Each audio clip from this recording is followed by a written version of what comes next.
Сәлем достар, арнама қош келдіңіздер. Бүгін сіздермен өте дәмді әрі пайдалы машхурда жасайтын боламыз. Толық ингредиенттерді описание бөліміне жазып қалдыратын боламын. Ең алдымен барлығын осылай 4 бұрышты етіп турап алып, дайындап қоямын. Одан соң қызып тұрған майымызға ең бірінші етті салып, қызартып қуырып аламыз.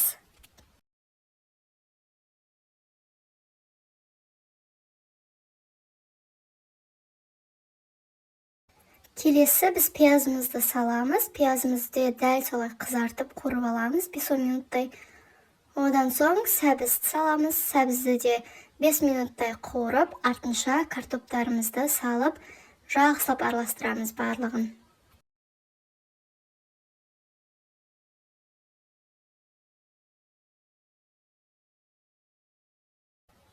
Енді болгар бұрышын саламыз.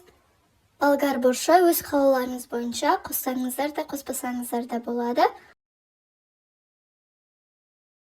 Одан соң тұз және де әртүрлі дәмдеуіштерді қосып жібереміз. Және тағы да жақсылап араластырамыз.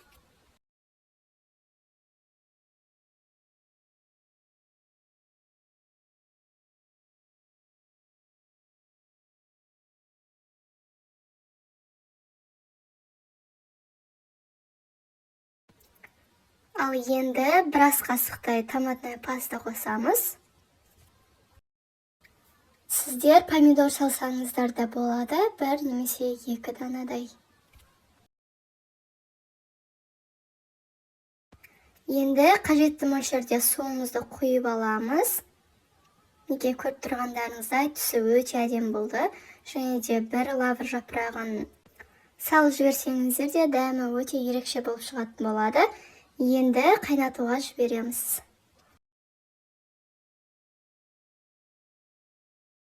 Міне әдемі болып қайнап жатыр.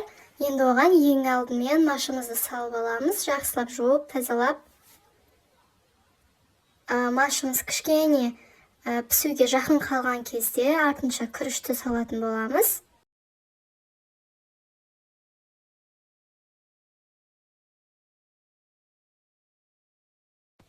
Неке енді жақсылап араластырып, дәм тұзын көріп, тағы да күріші жақсылап піскенге дейін қайнататын боламыз. Неке біздің машхурдамыз дайын, өте дәмді болып шықты. Егер сіздерге рецептім ұнаған болса, арнама қолдау білдіріп кетіңіздер, лайк және комментарий қалдыруды ұмытпаңыздар. Назарларыңызға көп рахмет.